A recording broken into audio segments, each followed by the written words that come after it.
The knife went into the third tire with a hiss that sounded like a dying breath. Nathan Cross's hands were shaking so badly he almost dropped it. His 7-year-old daughter Emma's face flashed in his mind. Her smile, her voice asking him that morning why he looked so scared. He'd lied and said he was just tired. He wasn't tired. He was 43 minutes away from watching someone die.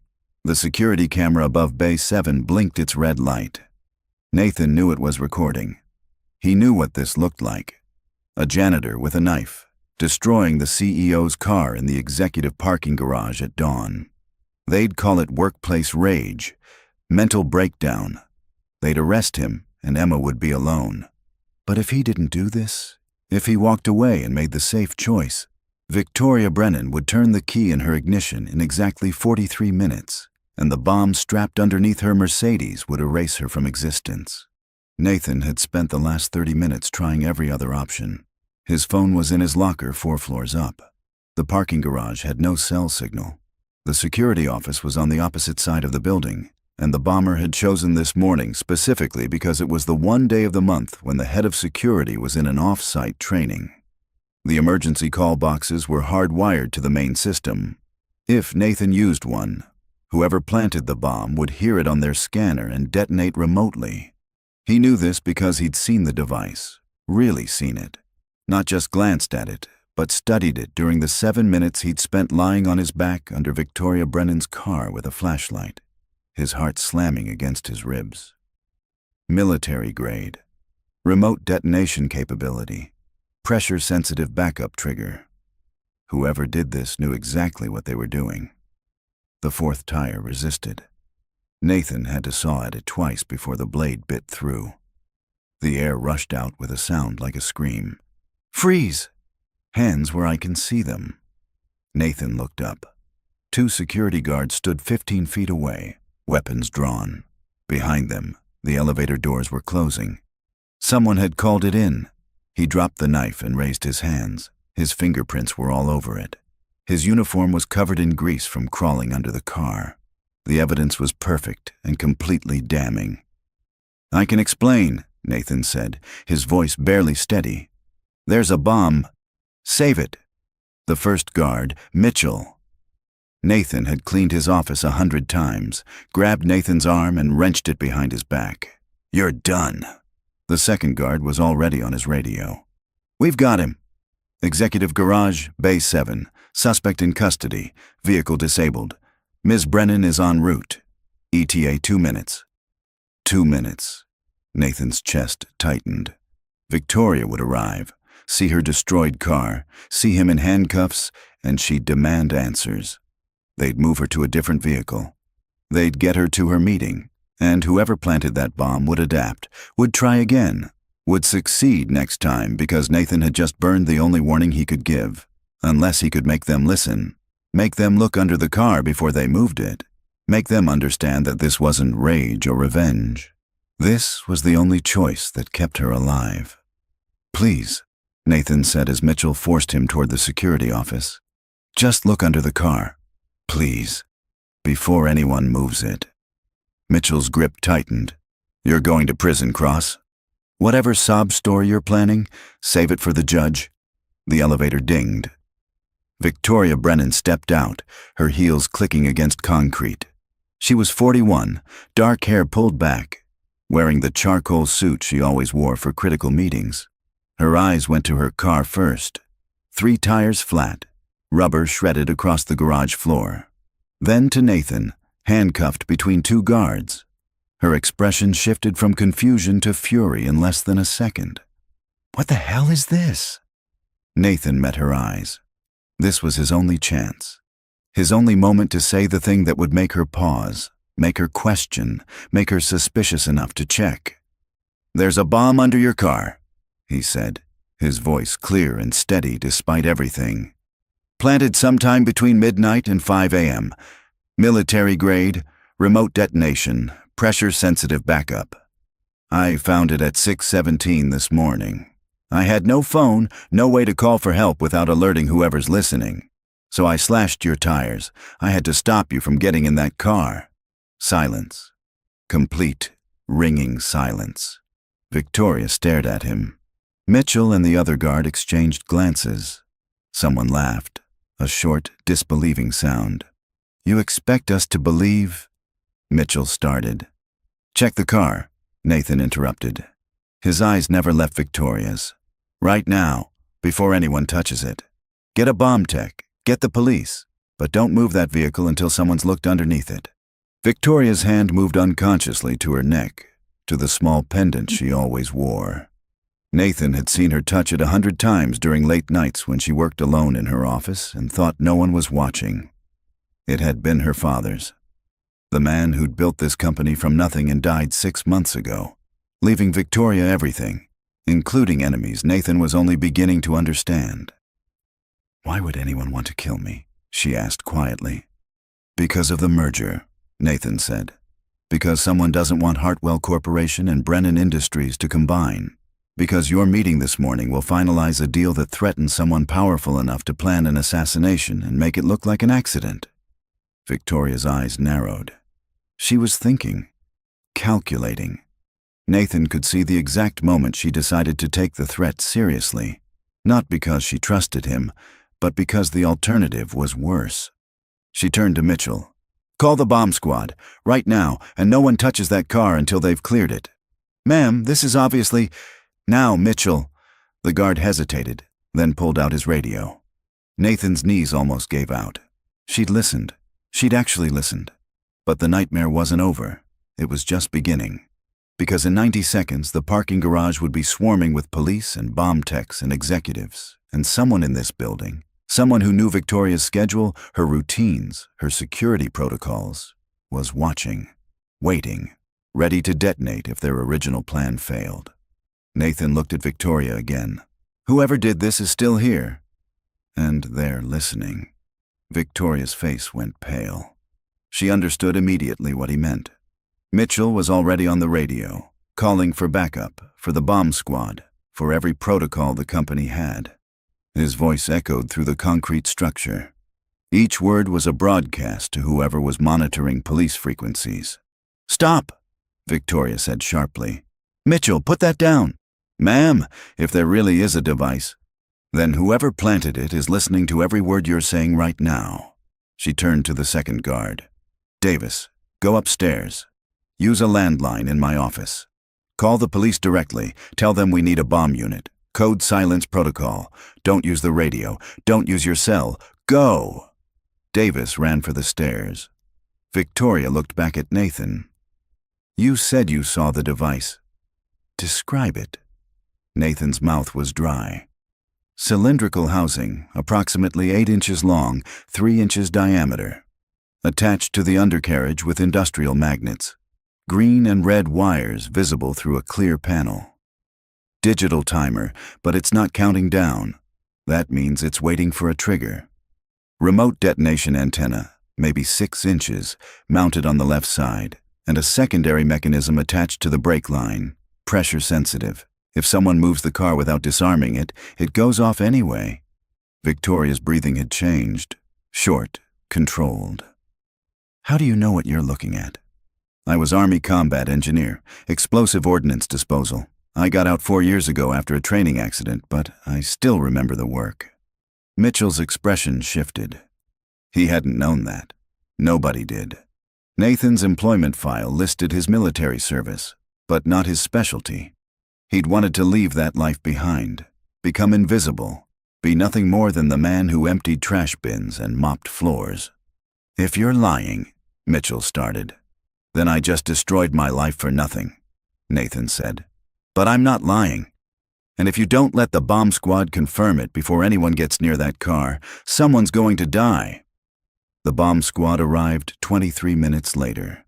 By then, the executive garage had been evacuated except for Nathan, Victoria, and 2 police officers who'd taken up positions behind concrete pillars. Nathan sat on the cold floor, still handcuffed, watching the techs in their heavy suits approach the Mercedes with robotic precision. Victoria stood 10 feet away, her phone pressed to her ear. She was calling board members, rescheduling the merger meeting, her voice steady even as Nathan could see her hand shaking slightly. When she hung up, She walked over and sat down beside him on the concrete. "If you're wrong about this," she said quietly, "I just canceled the most important meeting of my career and caused a company-wide panic." "I know. And if you're right, someone tried to kill me this morning and I have no idea who." Nathan looked at her. Up close, he could see the exhaustion in her face, the weight she'd been carrying. "When did the threats start?" She turned sharply. "How do you know about the threats?" "I clean your office. 3 weeks ago, I found a shredded letter in your personal trash. You'd torn it into small pieces, but I could still read parts of it. Stop the merger or you'll regret it. You never reported it to security." Victoria's jaw tightened. "Because I get a dozen threats a month. Angry shareholders, competitors, people who think I don't deserve my father's company because I'm a woman. I can't investigate every anonymous letter. This one was different. It was hand-delivered. No postage. Someone walked into this building, got past security, and put it directly on your desk." "How do you know that?" "Because there was security footage from that morning. I checked the logs when I was cleaning the surveillance room. Your office door never opened except when you arrived, which means it was placed there after hours, when the cleaning crew has access." Victoria stared at him. "You've been investigating this?" "I've been paying attention." "It's different." One of the bomb techs stood up and gave a thumbs-up signal. Then he walked over, his helmet under his arm, his face grim. "You were right," he said to Nathan. "Military-grade device, remote detonation capability, pressure backup on the brake line. Sophisticated work. Whoever built this knew exactly what they were doing." He looked at Victoria. "If you'd started that car, ma'am, the explosion would have taken out everything within a 30-foot radius." Victoria's face went white. She stood abruptly, walked a few steps away, her hand covering her mouth. Nathan watched her shoulders rise and fall as she fought to control her breathing. The police officer approached Nathan. "We need your statement. Everything you saw, everything you touched." Nathan gave them the timeline. How he'd been doing his routine sweep of the garage at 6:04 a.m., checking for any maintenance issues. How he'd noticed fresh grease marks on the concrete under Victoria's car, which was unusual because the vehicle had been serviced just last week. How he'd gotten down on his back with his flashlight to investigate and seen the device attached to the undercarriage. "Why didn't you call security immediately?" the officer asked. "I started to. Then I saw the antenna. Remote detonation means someone's monitoring, probably listening to police scanners. The second I made a call, they could trigger it. Ms. Brennan was scheduled to arrive at 7:30. I had less than 90 minutes to figure out how to stop her from getting in that car without alerting whoever planted it." "So you destroyed her tires?" "I disabled her vehicle in a way that wouldn't trigger the pressure sensor. The bomb was designed to detonate when the car started moving. Slashing tires meant she physically couldn't drive it, but I didn't touch the chassis or the brake system." The officer wrote everything down. When he finished, he looked at Nathan with something approaching respect. "That's either the smartest thing I've ever heard, or the craziest." "It's both," Nathan said quietly. They uncuffed him 15 minutes later, after the bomb tech confirmed that Nathan's description matched the device exactly, and that he couldn't have known those details unless he'd actually seen it. Victoria had been on the phone with her lawyers, explaining why she needed to delay the merger meeting by 48 hours. When she hung up, she walked back to Nathan. "The board is furious. They think I'm stalling. Richard Sutton just called me personally to say I'm destroying my father's legacy." "Who's Richard Sutton?" "Chief Operating Officer, my father's oldest friend. He's been with the company for 23 years. Victoria paused. "He's also one of 4 people who knew my schedule changed this morning." Nathan's attention sharpened. "The meeting was supposed to be later?" "It was scheduled for 10 a.m. We moved it to 8:30 last night because Hartwell's CEO had a flight conflict. Only 4 people knew about the change. Me, Richard, my executive assistant Claire, and Derek Huang from security." "Derek's the head of security?" "Yes, he's former military, like you. He's been here 2 years." Nathan's mind was working through the implications. If the bomb was planted between midnight and 5 a.m., and only 4 people knew you'd be arriving early, Then one of them is trying to kill me. Victoria's voice was flat, emotionless. The shock was setting in. A black sedan pulled into the garage. A man in his 50s got out, silver hair perfectly styled, expensive suit. He walked toward them with the confidence of someone who'd never been questioned. "Victoria, what's going on?" "I got a message about a bomb threat." "Richard." Victoria's voice was carefully neutral. "Someone tried to kill me this morning. They planted an explosive device under my car." Richard's face showed exactly the right amount of shock. "My God, are you all right? Who would do this?" "That's what we're trying to figure out." She gestured to Nathan. "This is Nathan Cross, one of our maintenance staff. He found the device and stopped me from getting in the car." Richard looked at Nathan, and for just a fraction of a second, something flickered in his eyes. Recognition? Calculation? It was gone before Nathan could identify it. "Well done," Richard said, extending his hand. Nathan shook it. The man's grip was firm, practiced. "You may have saved Victoria's life." "Just doing my job. Still, the company owes you a debt." Richard turned back to Victoria. "We need to discuss security protocols if someone got into the executive garage." "They had access," Nathan interrupted. "The device was placed precisely. They knew which car, which parking spot, when you'd be arriving. This wasn't random." Richard's smile tightened slightly. "Are you suggesting an inside job?" "I'm suggesting whoever did this knows this building intimately." The police officer stepped forward. "We'll be interviewing everyone with garage access. Mr. Sutton, we'll need to speak with you as well." "Of course. Whatever you need." Richard's voice was smooth, cooperative. But Nathan noticed his hand move to his pocket, checking his phone. A nervous habit or something more? Victoria's executive assistant Claire arrived next. A woman in her early 30s, her expression panicked. "I just heard. Oh my God, Victoria, are you okay?" "I'm fine. Thanks to Nathan." Claire looked at Nathan, seemed to really see him for the first time, despite passing him in the hallways for 3 years. "Thank you. I don't know what we would have done if..." Her voice broke. Real emotion, Nathan thought, or excellent acting. Derek Huang was the last to arrive.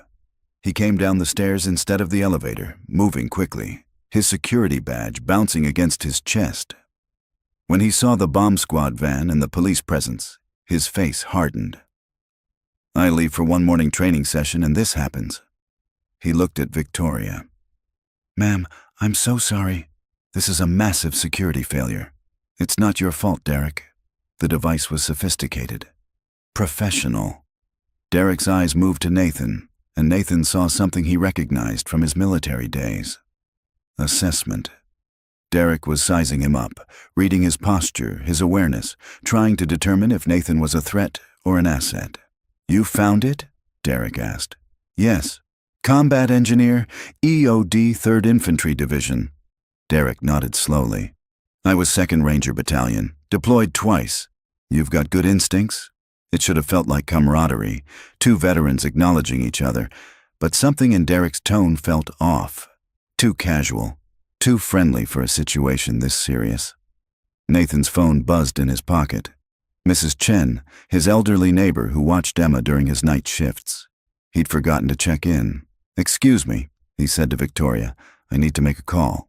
He walked toward the stairwell, dialing Mrs. Chen back. She answered on the first ring. "Nathan, I saw the news. They're saying there was a bomb threat at your building?" "I'm fine. Is Emma okay?" "She's eating breakfast. She doesn't know yet." "But Nathan, she was asking about you this morning. She said you looked scared when you left for work." Nathan's chest tightened. Emma always knew. She'd inherited his ability to read people, to sense when something was wrong. "Tell her I'm okay. Tell her I'll be home soon." He hung up and turned to find Victoria standing behind him. "You have a daughter?" "Emma, she's 7. Victoria's expression softened slightly.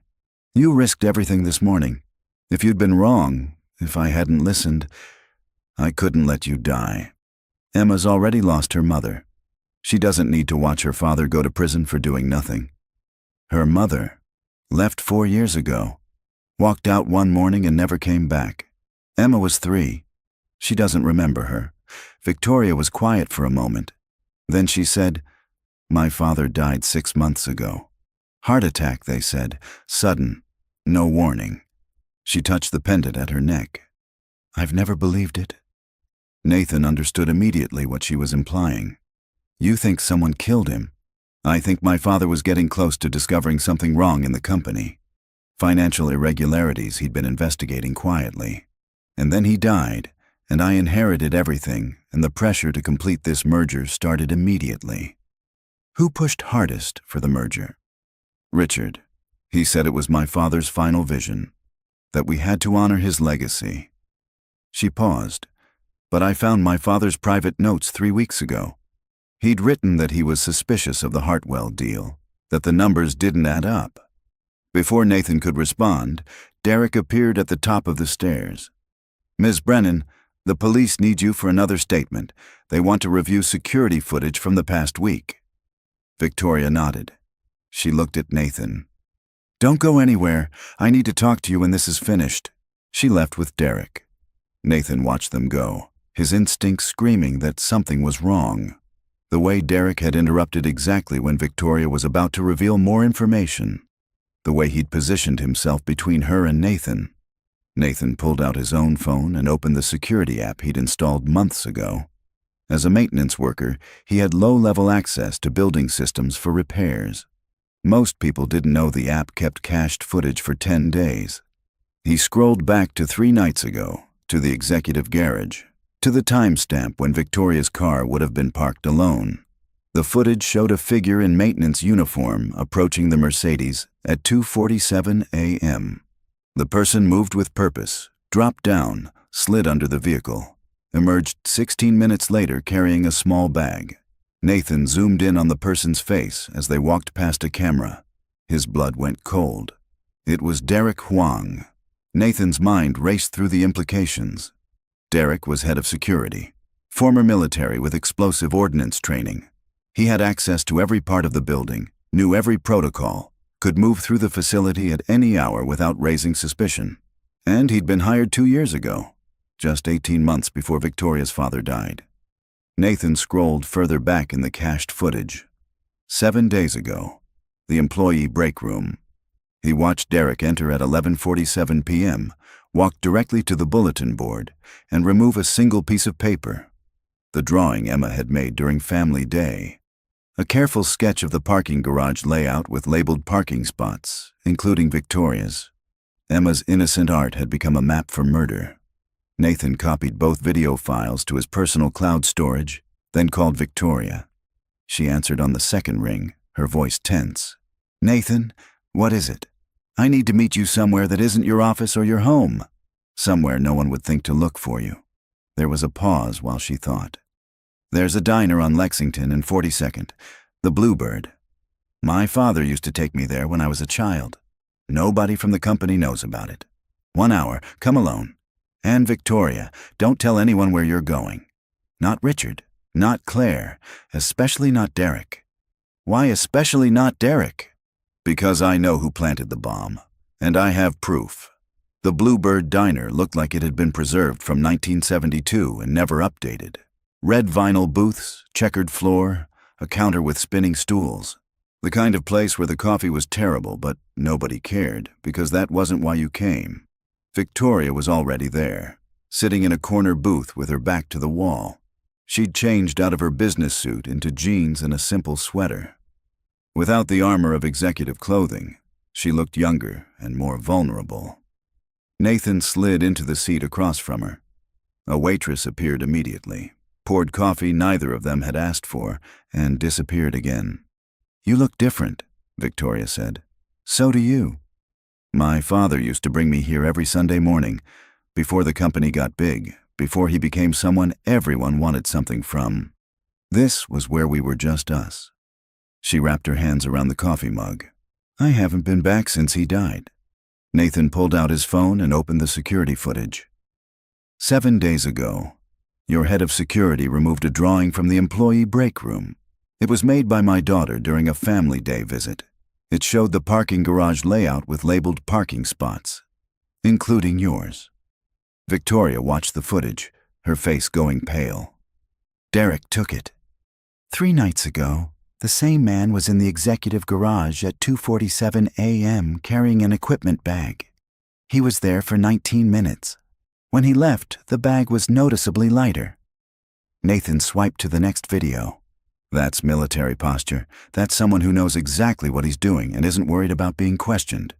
Derek's former military, 2nd Ranger Battalion. He told me when I hired him 2 years ago.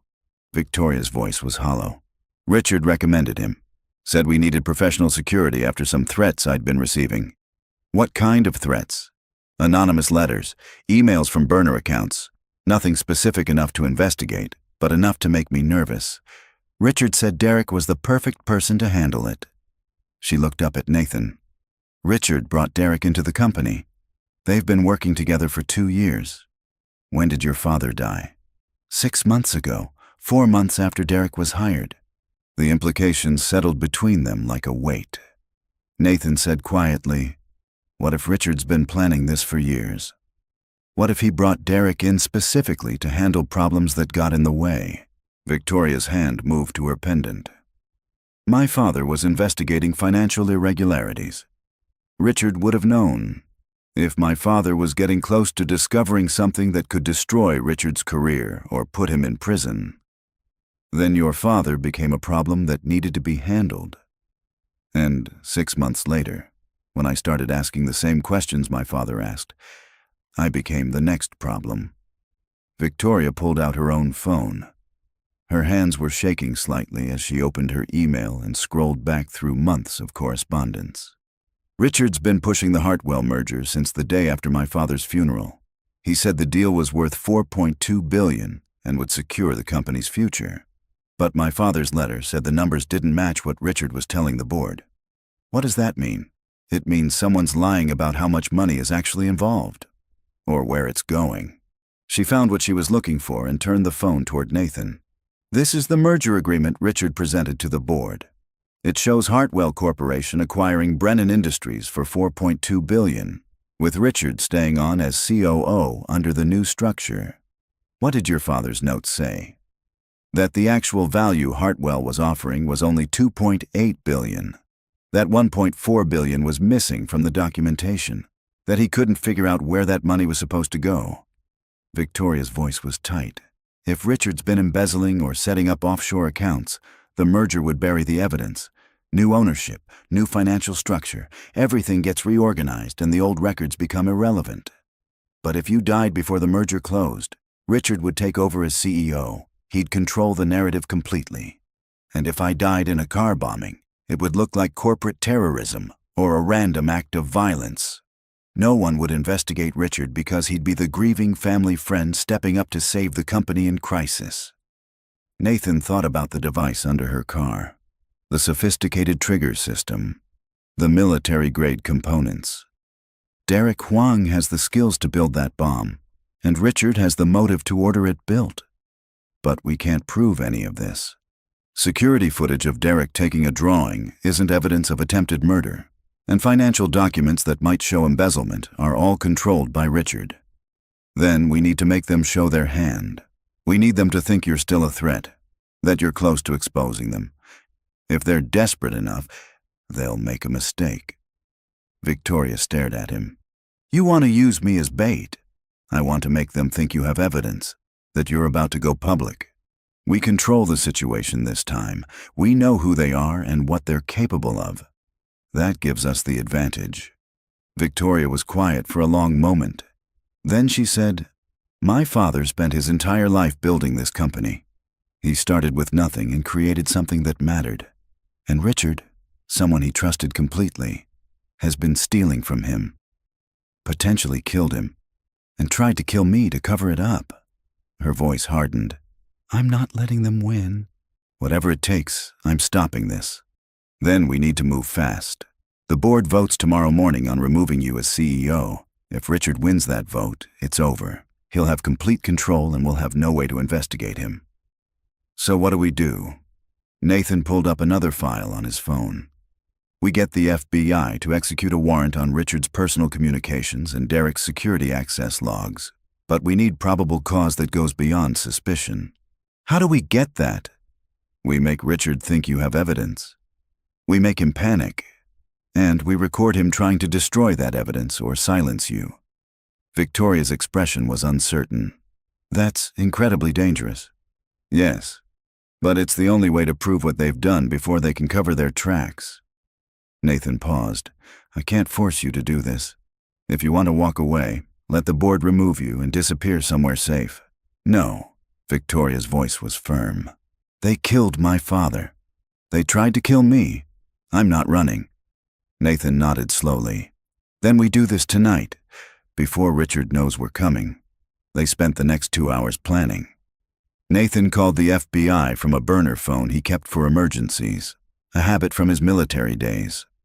Special Agent Jennifer Moore was skeptical until Nathan sent her the security footage of Derek planting the device and removing Emma's drawing. This changes everything, Moore said, her voice sharp with focus. We can get warrants for both Sutton and Huang based on this evidence, but if you're proposing what I think you're proposing, using Ms. Brennan as bait to get a confession, that's extremely risky. Richard Sutton is trying to remove her as CEO tomorrow morning, Nathan said. If he succeeds, he'll have complete control of the company and unlimited resources to cover his tracks. This is our only window. There was a long pause. We'll wire Ms. Brennan's office. Audio and video coverage. We'll have tactical teams positioned around the building. But Mr. Cross, I need you to understand something. If Sutton or Huang suspects this is a trap, they could turn violent very quickly. Are you prepared for that? Nathan thought about Emma waiting at home, about the promise he'd made to always come back to her, about the team leader who died in Mosul because Nathan had missed a secondary trigger on an IED. I'm prepared, he said, and I'll be inside the building. I know the maintenance corridors better than anyone. If something goes wrong, I can get to Victoria faster than your team. You're not trained for tactical operations anymore. Your back injury won't matter if Victoria's dead because we waited for protocol. Moore sighed. Be at the FBI field office at 6 p.m. We'll brief you then. Nathan went home first. Emma and Mrs. Chen were at the kitchen table, folding dumplings together. Emma's hands were clumsy but determined, creating lopsided packages that Mrs. Chen accepted without comment. Daddy! Emma jumped up, flour dusting her cheeks. Look what we made! Nathan hugged her, breathing in the scent of her shampoo and childhood. They're perfect. They're ugly, Emma corrected matter-of-factly. But Mrs. Chen says ugly dumplings taste the same as pretty ones. Wisdom, Mrs. Chen said, sliding a tray into the steamer, also applies to people. Nathan met her eyes. She knew. She always knew. After they ate, Nathan tucked Emma into bed.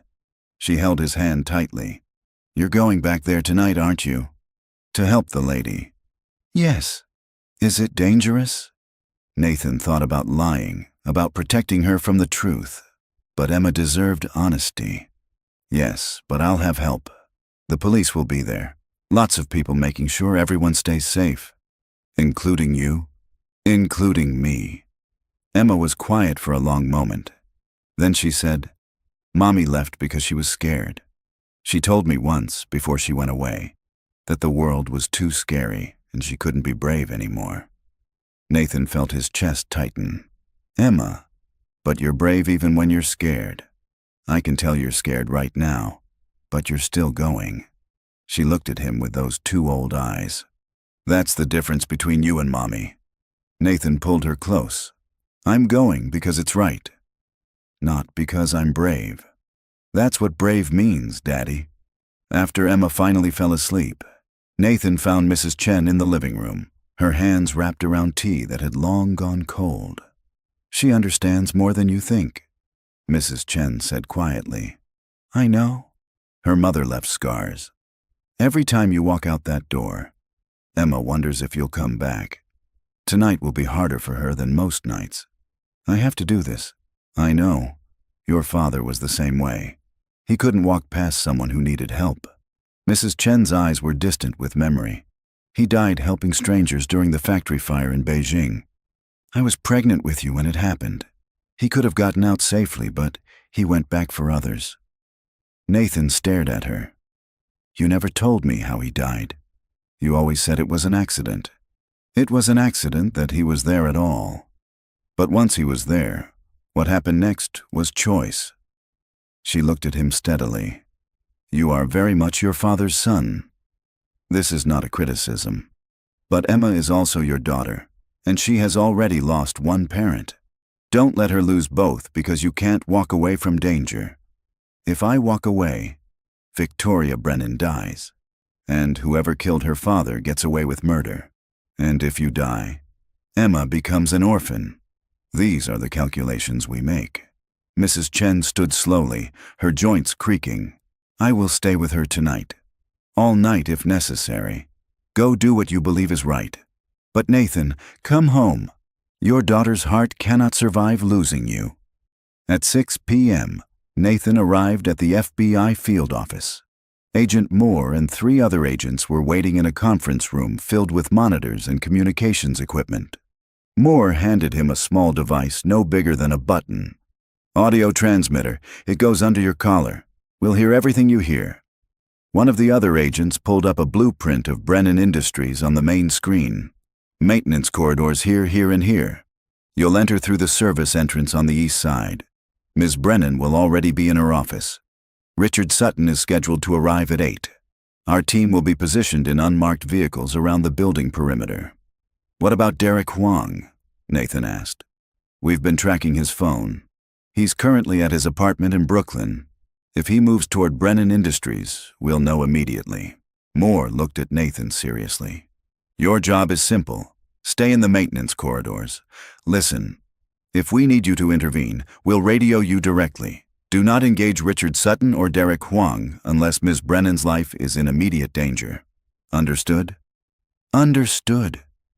And Mr. Cross, if something goes wrong, if you're compromised, you get out immediately. You have a daughter waiting at home. Don't make her wait forever. Nathan nodded, but they both knew he was lying. If Victoria's life was at stake, he wouldn't leave. Couldn't leave. Not after everything. At 7:30, Nathan entered Brennan Industries through the service entrance. The building felt different at night when he wasn't wearing his janitor uniform. He moved through corridors he'd cleaned 1,000 times, now seeing them as tactical spaces rather than work assignments. His radio crackled softly. Agent Moore's voice. Ms. Brennan is in position. Office is wired for audio and video. We have eyes on all entrances. Nathan made his way to the maintenance corridor that ran behind the executive offices. A narrow access hallway that most employees didn't know existed. There was a ventilation grate that opened into Victoria's office. He'd repaired it 6 months ago. He could hear Victoria pacing, her heels clicking against marble. She was nervous. His radio crackled again. Richard Sutton just entered the building. He's alone, arriving at the executive floor now. Nathan positioned himself at the grate and waited. He could see Victoria through the slats. She stood behind her desk, her hand resting near her phone, her posture rigid with tension. The office door opened. Richard's voice was smooth, concerned. Victoria, thank you for agreeing to meet. I didn't have much choice. You're trying to remove me as CEO. I'm trying to save the company. There's a difference. Richard's footsteps moved deeper into the office. Your father built this business from nothing. I watched him sacrifice everything to make it succeed. And now you're throwing it away because you're too stubborn to accept guidance. Guidance? You pushed me to sign a merger agreement the week after my father's funeral. You've been rushing this deal for 6 months without explaining why. Because the company needs it, because the board needs it, because your father wanted it. My father had doubts. I found his notes. There was a pause. When Richard spoke again, his voice had changed. Sharper, more controlled. What notes? Letters he wrote. Questions about the financial structure of the Hartwell deal. He said the numbers didn't add up. That money was missing. Nathan watched through the grate. Victoria stood behind her desk, her hand resting near her phone. Richard was closer to the door, his body language tense. Your father was sick at the end, confused. You can't trust everything he wrote in those final weeks. He wasn't confused. He was investigating you. The words hung in the air like a blade. Richard's expression shifted. The concerned family friend vanished, replaced by something colder. Be very careful what you're accusing me of, Victoria. I'm not accusing. I'm stating facts. You've been embezzling from this company. The merger with Hartwell would have buried the evidence. And when my father got too close to discovering the truth, you had him killed. That's insane. Is it? Because someone planted a bomb under my car this morning. Someone with military training and access to the executive garage. Someone you brought into this company 2 years ago. Richard's face went pale. You're talking about Derek. I'm talking about the man you hired to handle your problems. My father was a problem. I became a problem. How many others, Richard? How many people have you hurt to protect yourself? Richard pulled out his phone. This conversation is over. I'm calling the board right now. They need to know you've had a complete breakdown. They already know. The FBI has been listening to every word. Richard froze. His eyes went to the corners of the office, searching for cameras, for wires. When he looked back at Victoria, the mask was completely gone. What remained was desperation and fury. You stupid girl. You have no idea what you've done. He moved toward her fast. Too fast. Nathan was already pushing through the maintenance door, his body remembering combat reflexes, even as his back screamed in protest. But Richard didn't reach Victoria. Derek Huang stepped through the office door, a gun in his hand. Nobody move. The room went silent. Nathan stood half visible in the maintenance corridor doorway, his hands raised. Victoria pressed herself against the desk, her face white. Richard turned slowly, his expression collapsing from anger into something approaching relief. Derek, thank God. She's lost her mind. Shut up. Derek's voice was flat, professional. The gun stayed steady on Victoria. You brought the FBI into this. That wasn't smart. I didn't know she'd... You left evidence. Security footage, financial records. You were supposed to be careful.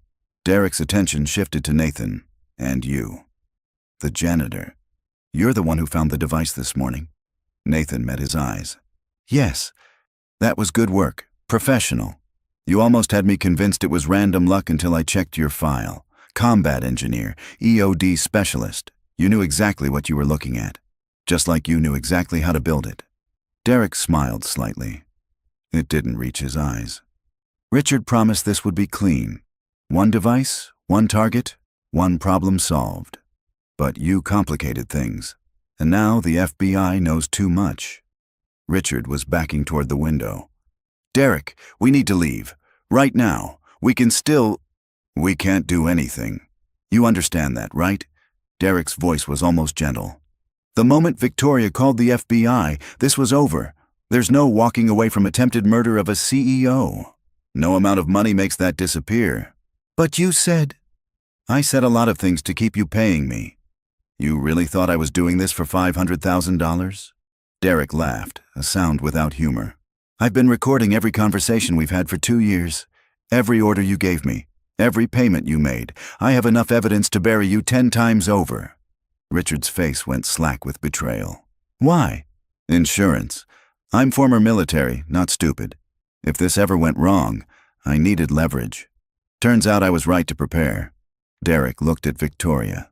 Your father was a good man. I respected him. When Richard ordered me to stage his death as a heart attack, I thought about refusing. But the money was real, and I'd already committed to worse things overseas. One more dead man didn't seem like it would matter. Victoria's voice was barely a whisper. You killed my father. I gave him an injection that mimicked cardiac arrest symptoms. It was fast. He didn't suffer. Derek said it like he was describing a repair job. Mechanical. Detached. Richard told me your father was about to destroy the company with his investigation, that if we didn't act, hundreds of people would lose their jobs. I believed him then. And now I know Richard's a coward and a thief who's been stealing from this company for years, and that your father died trying to stop him. Derek's finger moved slightly on the trigger, which brings us to the current situation. The FBI is listening. They're outside, and I'm holding a gun on the CEO of a major corporation. This ends badly, no matter what I do. Nathan's radio was silent. Agent Moore's team would be moving into position, but they wouldn't breach the office while Derek had a weapon on Victoria. Standard hostage protocol meant negotiation first, force only as a last resort. Nathan needed to change the dynamic, make Derek see a different option. "You said you respected Victoria's father," Nathan said quietly. "Then respect what he was trying to do. He was trying to protect his daughter and his company. You can finish that work." Derek's eyes shifted to him. "By doing what? Turning myself in? Spending the rest of my life in prison? By telling the truth, by giving the FBI everything you have on Richard, by making sure the man who actually ordered the murders doesn't walk away clean. I planted the bomb. I killed her father. Cooperation doesn't erase that." "No, but it means something. It means Victoria's father didn't die for nothing. It means the company gets justice. It means—" Nathan paused, thinking about Emma waiting at home. "It means you choose how this story ends. You can go down as a murderer, or you can go down as the person who stopped worse from happening." Derek was quiet. The gun hadn't moved, but something in his posture had shifted. Calculation, weighing options. Richard made his choice then. He lunged for the door, his survival instinct overriding any remaining dignity. Derek's gun tracked toward him almost lazily. "Don't." Richard froze halfway to the exit. "You're not leaving," Derek said flatly. "If I'm going down for this, you're coming with me." Nathan's radio crackled softly in his ear. Agent Moore's voice. "Breach in 30 seconds. Get down." Nathan caught Victoria's eye. She understood immediately. She dropped behind her desk just as Derek's attention shifted toward the sound of movement in the corridor. The office door exploded inward. FBI agents flooded the room in tactical formation, weapons drawn, voices overlapping in a controlled chaos of commands. "Gun down! Hands up! Down on the ground!" Derek dropped his weapon and raised his hands. His face showed nothing, not fear, not regret, just the blank acceptance of someone who'd known this was always how it would end. Richard tried to run, made it 3 steps before an agent tackled him to the marble floor.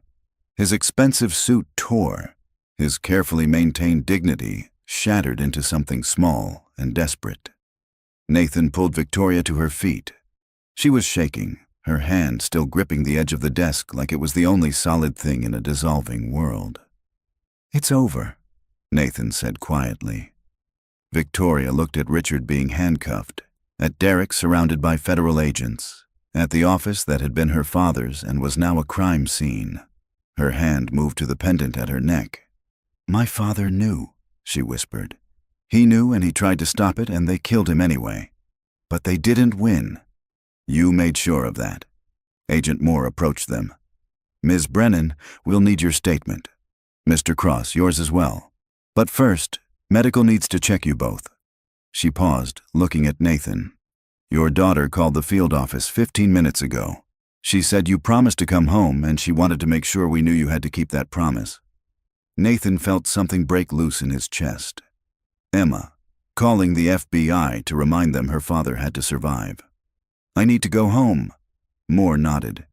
"Give your statement tomorrow. Tonight, go be with your daughter." Nathan drove home through streets that looked the same but felt different. Everything had shifted in the span of 12 hours. He'd been invisible this morning. Now his face was on the news. He'd been just a janitor. Now he was evidence in a federal case. But none of that mattered compared to the promise he'd made. The apartment building appeared ahead, its familiar worn brick somehow more precious than it had been this morning. Nathan took the stairs 2 at a time, ignoring the protest from his back. 4th floor. Their door. He opened it. Emma was sitting on the couch in her pajamas, Mrs. Chen beside her. The television was on, muted news footage showing Brennan Industries, police lights, federal vehicles. Emma's drawing notebook lay open in her lap. But she wasn't drawing. She was just waiting. The moment she saw him, she moved. Not running, not the desperate launch from this morning. Just a steady walk across the room, her small face set with determination that broke his heart.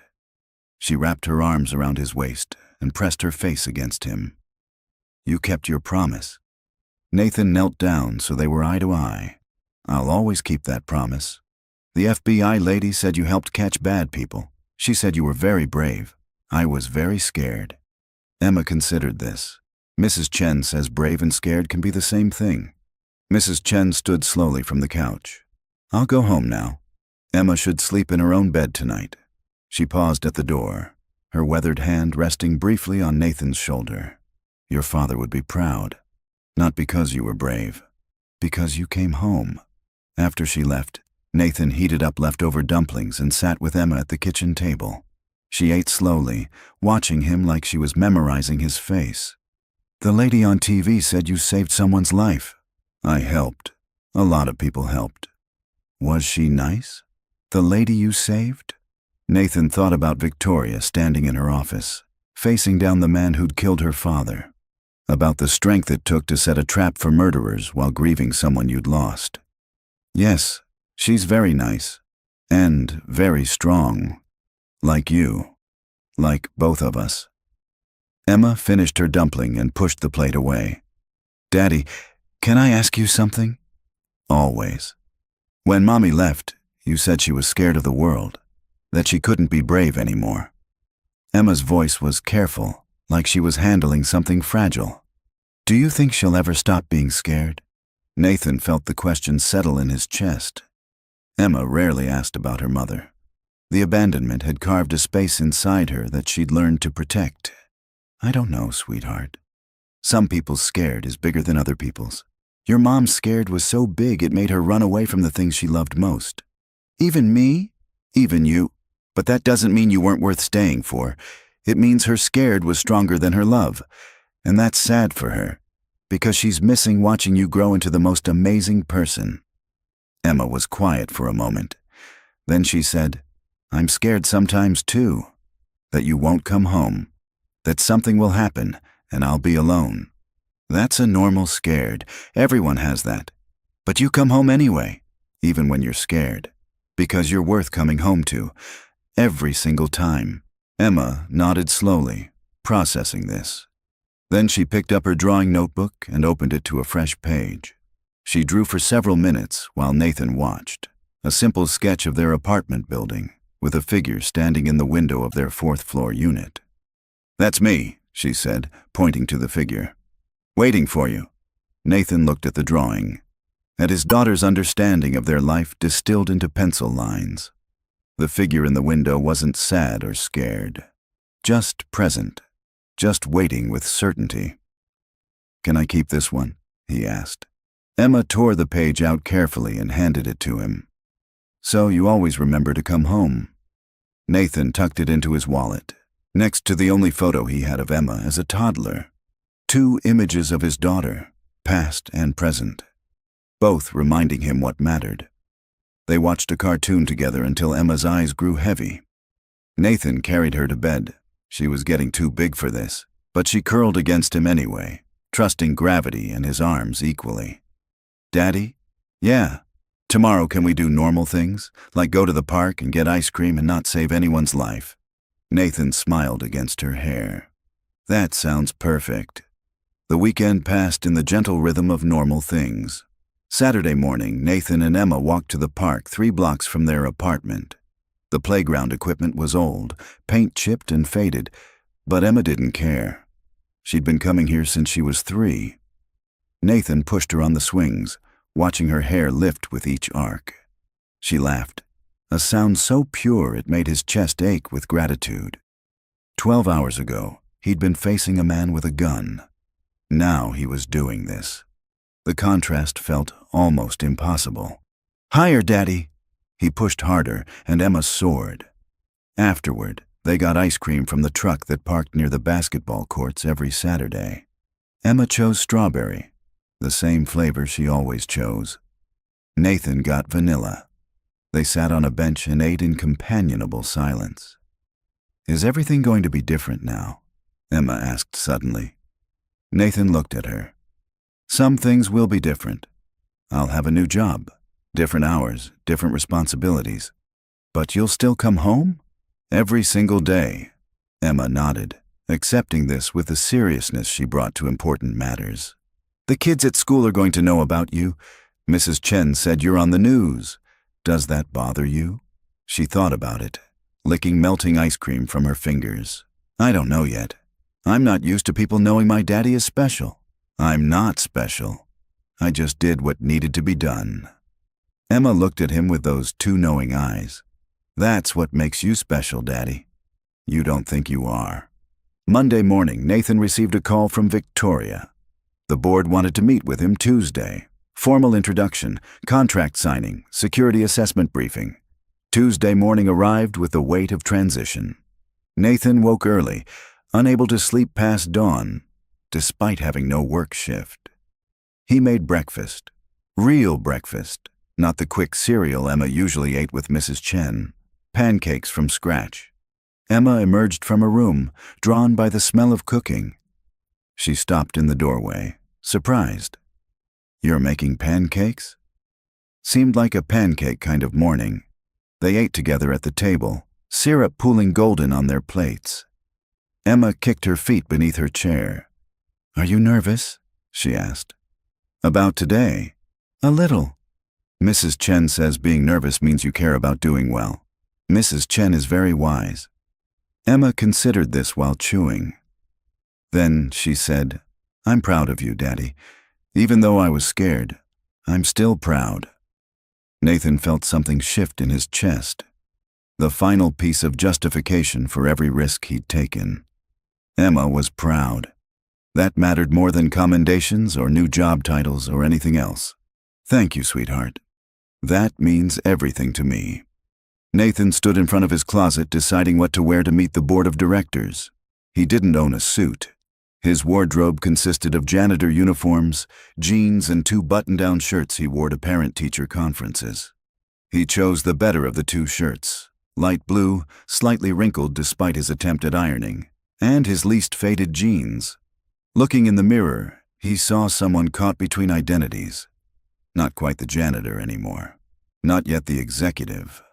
Emma appeared behind him, already dressed for school in her favorite shirt with a robot on it. You look nice, she said. I look like I'm pretending to be someone I'm not. You look like my daddy who saved someone's life and is about to get an important job. She walked over and straightened his collar with the same careful gesture she'd used Friday morning. There. Now you're perfect. The board meeting was in conference room A. 9 board members sat around a table that could have seated 20. Richard Sutton's empty chair at the far end looked like a wound that hadn't yet scarred over. The board chair, Margaret Chen, no relation to Nathan's neighbor, stood as they entered. She was in her 60s, silver hair cut precisely, eyes that had witnessed decades of corporate battles. Mr. Cross, thank you for joining us.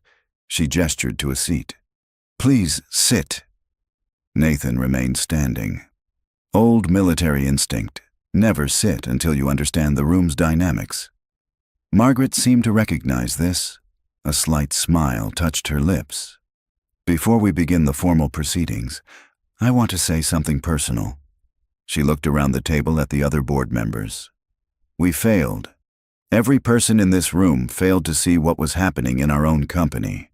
We trusted the wrong people, ignored warning signs, and nearly lost our CEO because we were too focused on quarterly reports to notice a conspiracy forming right in front of us. The room was silent. This wasn't the corporate language Nathan had expected. You were a janitor, Margaret continued, looking directly at Nathan. Invisible to most of us. I probably walked past you 100 times and never once acknowledged your presence. That invisibility gave you a perspective we'd lost. The ability to see what was actually happening instead of what we wanted to believe was happening. Another board member spoke up, David Park, the technology director. Richard Sutton fooled all of us. Some of us had worked with him for 15 years. We thought we knew him. We were wrong about everything. Nathan finally sat.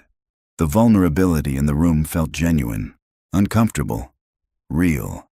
I'm not here to make you feel better about being fooled, Nathan said quietly. Richard was good at what he did. He built trust over decades specifically so he could exploit it when necessary. That's not a failure of judgment. That's encountering a professional manipulator. Margaret's expression softened slightly. Generous of you to say. But the truth is, Victoria's father tried to warn us something was wrong.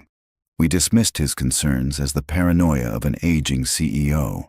If we'd listened, he might still be alive, Victoria finished, her voice steady but strained. But we can't change that. We can only make sure it doesn't happen again. David pulled out a folder. We've drafted a contract for the Chief of Safety and Security position. Full executive authority over all security protocols, personnel, and infrastructure. Salary is $400,000 annually plus benefits. You'll report directly to the CEO, with quarterly briefings to the full board. Nathan stared at the number. $400,000. He currently made $38,000 emptying trash and mopping floors. That's too much, he said. The room went still. Excuse me? Margaret's eyebrows rose. I said that's too much. I don't need $400,000. What I need is budget authority to rebuild security properly. What I need is a team I can trust. What I need is the freedom to tell this board uncomfortable truths without worrying about being fired for it. Nathan paused. Pay me $150,000. That's more than enough for me and my daughter. Put the rest into an employee scholarship fund. Full tuition for employees' children from elementary through college. And put it in writing that the fund is permanent, protected from future board decisions.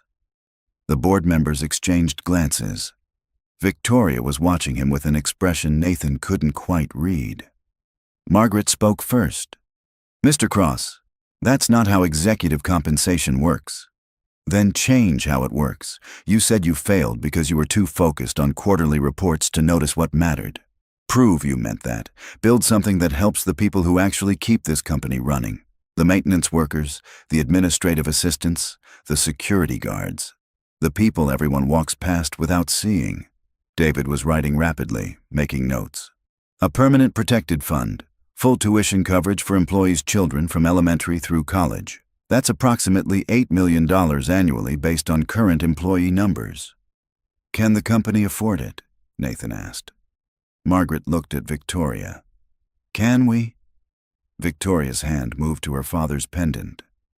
My father used to say that a company's worth isn't measured in stock price. It's measured in how many families it can help build futures. Yes, we can afford it. We should have been doing it all along. Margaret nodded slowly. Then she looked back at Nathan. You're asking for less money and more responsibility. You're prioritizing other people's children over your own financial security. Either you're the most foolish person I've ever met, or the most principled. She paused. I'm hoping it's the second one. I'm just someone who knows what it's like to raise a child alone on wages that don't cover the month. I don't need to be wealthy. I need to look my daughter in the eye and tell her I use this opportunity to help people like us. The vote was unanimous. The contract was modified. Nathan Cross became Chief of Safety and Security of Brennan Industries, with a salary of $150,000 and the authority to rebuild everything from the ground up. After the board meeting ended and most members had left, Margaret approached Nathan quietly. My grandson is 7, same age as your daughter. Her voice had lost its corporate formality. His father, my son, died 2 years ago. My daughter-in-law works 3 jobs trying to keep them afloat. When you proposed that scholarship fund, I thought about him, about the future he might not have access to without help. She paused. Thank you for thinking of the children no one sees. 3 months later, the scholarship fund launched on a Tuesday in November. Victoria insisted Nathan be present for the announcement. The company auditorium filled with employees and their families. Nathan stood backstage, watching through a gap in the curtain as people found seats. He recognized faces, maintenance workers he'd cleaned alongside, administrative assistants who'd never looked at him twice when he was pushing a mop bucket, security guards who now reported to him. Emma sat in the front row beside Mrs. Chen, wearing her best dress, navy blue with small white flowers. She'd insisted on looking professional for her father's big day. Victoria found him in the wings. You ready? No, she smiled. Good. That means you still understand what this means. Nathan walked onto the stage. Hundreds of faces looked back at him. Some he knew, most he didn't. All of them watching, waiting. He found Emma in the front row. She waved, a small, encouraging gesture that steadied the ground beneath him. 3 months ago, I was a janitor in this building, Nathan began. His voice carried clearly, surprising him with its steadiness. I cleaned your offices and emptied your trash and mopped your floors. Most of you never noticed me. That was intentional. I'd spent 3 years making myself invisible because I thought that was the safest way to live. He paused, gathering the words. But invisibility isn't safety. It's just hiding. And when you hide, you can't help the people who need you. You can't build the things that matter. You can't show your children that courage means being seen. Emma's eyes were locked on him, shining with something that looked like pride mixed with tears. When Victoria Brennan and the board offered me a position as Chief of Safety and Security, they also offered me a salary I'd never imagined having. $400,000 a year. That's life-changing money for someone who was making $38,000. He heard murmurs ripple through the crowd. People doing the math, understanding the gulf. But I asked them to reduce my salary to $150,000 and put the difference into something permanent. Something that would matter long after I'm gone. Nathan looked directly at the families in the audience. The Brennan Industries Educational Trust will provide full tuition coverage, elementary through college, for the children of every employee, not just executives, everyone, maintenance workers, administrative staff, security guards, the people who keep this company running but who often struggle to give their children the futures they deserve.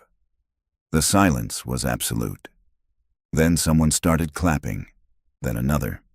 Then the entire auditorium rose in standing ovation, and Nathan stood there feeling the weight of gratitude he hadn't expected, hadn't sought, didn't entirely know how to hold. Emma was crying openly now, and Mrs. Chen had her arm around the girl's shoulders. Tommy Chen, Mrs. Chen's grandson, visiting from California, sat beside them, his face transformed by the realization that his future had just opened in ways he'd stopped imagining possible. After the announcement, Nathan was surrounded by people who wanted to thank him. A maintenance worker named Carlos, whose daughter could now attend art school. An administrative assistant named Jennifer, whose son had just been accepted to MIT but couldn't afford to go, until now. A security guard whose twins would be the first in their family to graduate college. Each story was a life intersecting with his choice. Each gratitude was evidence that one decision in a boardroom had sent ripples through dozens of families, hundreds of futures. Emma rescued him eventually, threading through the crowd and taking his hand. "Daddy, can we go home now? Mrs. Chen says all this attention is making you itchy." Nathan laughed, a sound of relief and love. "Yes, let's go home."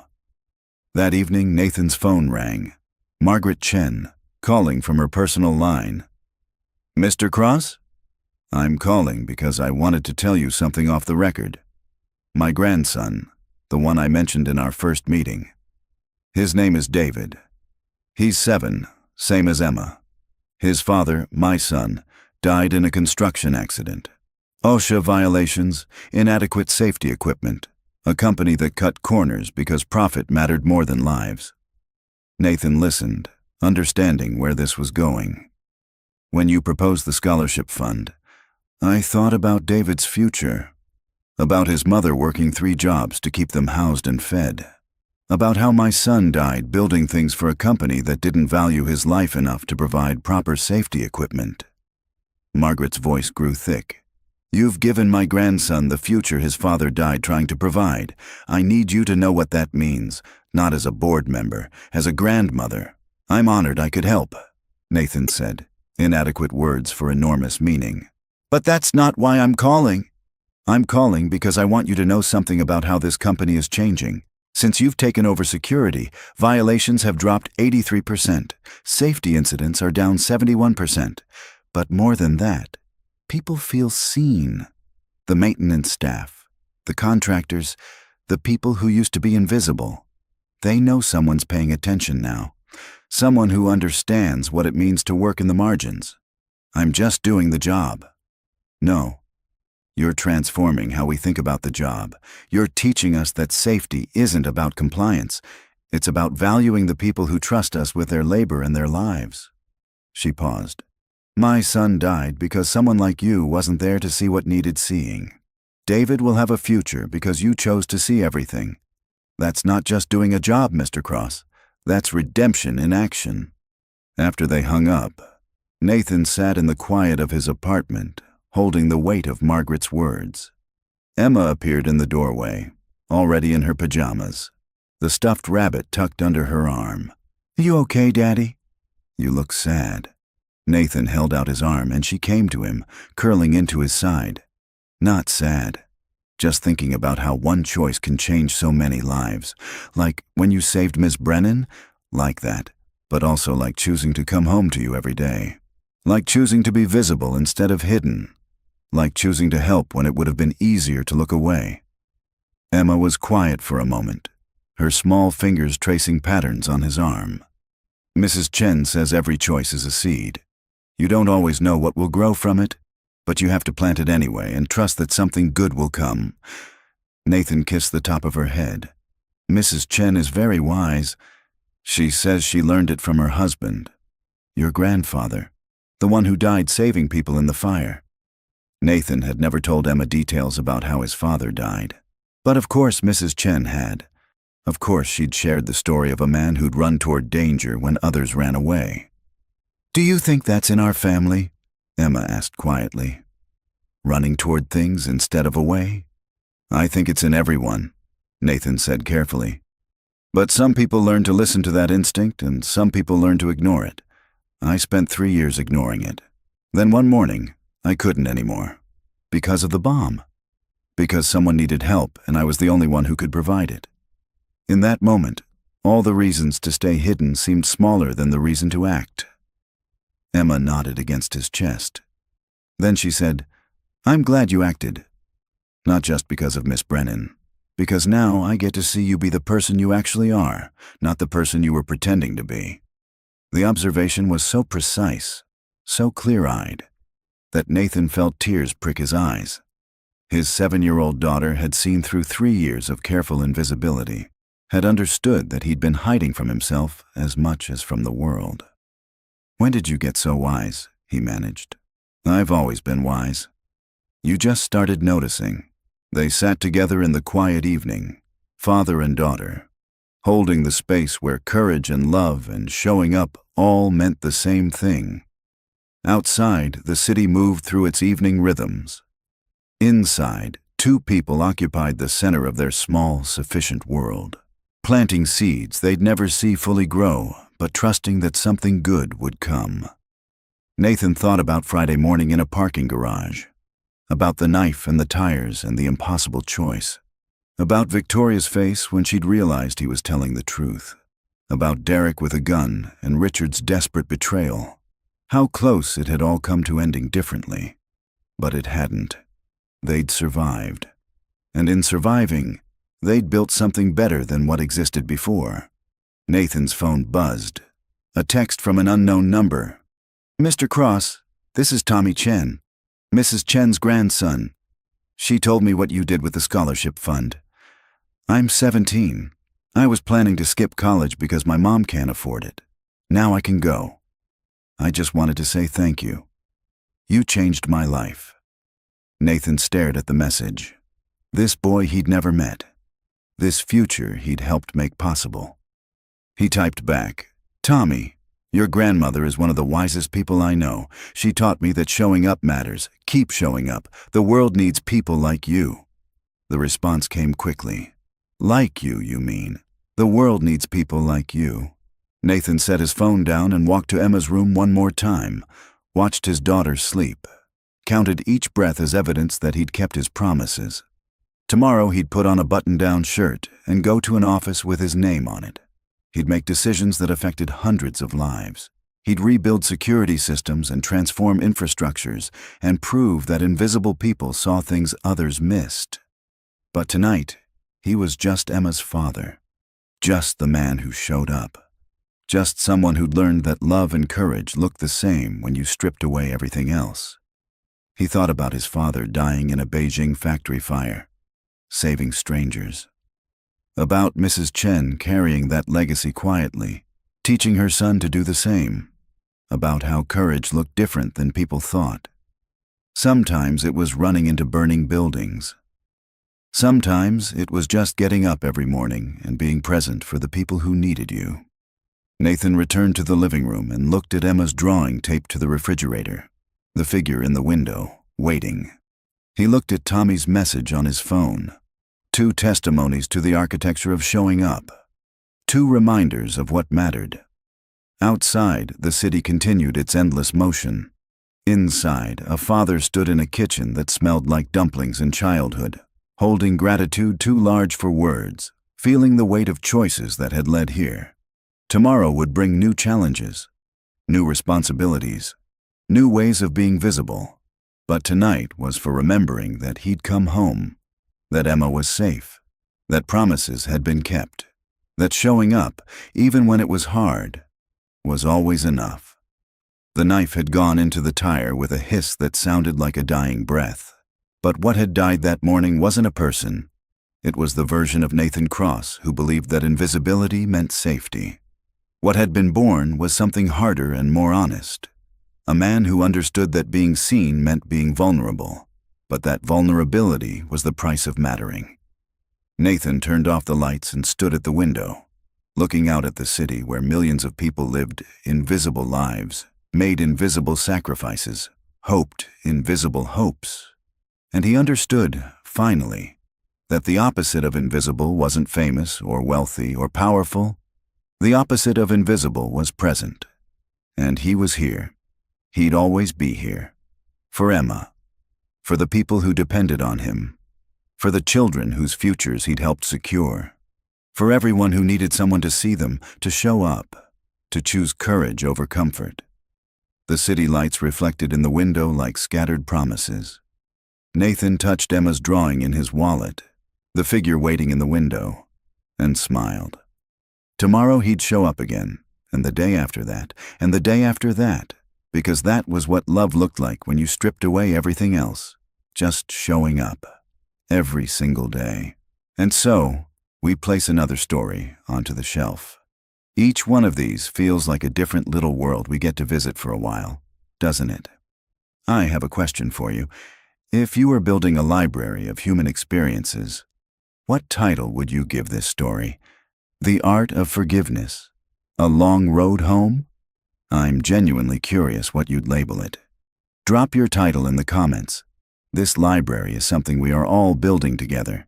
When you subscribe, you're helping us find and preserve the next story that needs to be told. The like button just helps new visitors find this particular aisle. It is an absolute honor to be building this collection with you. Thank you for everything. I'll see you for the next one.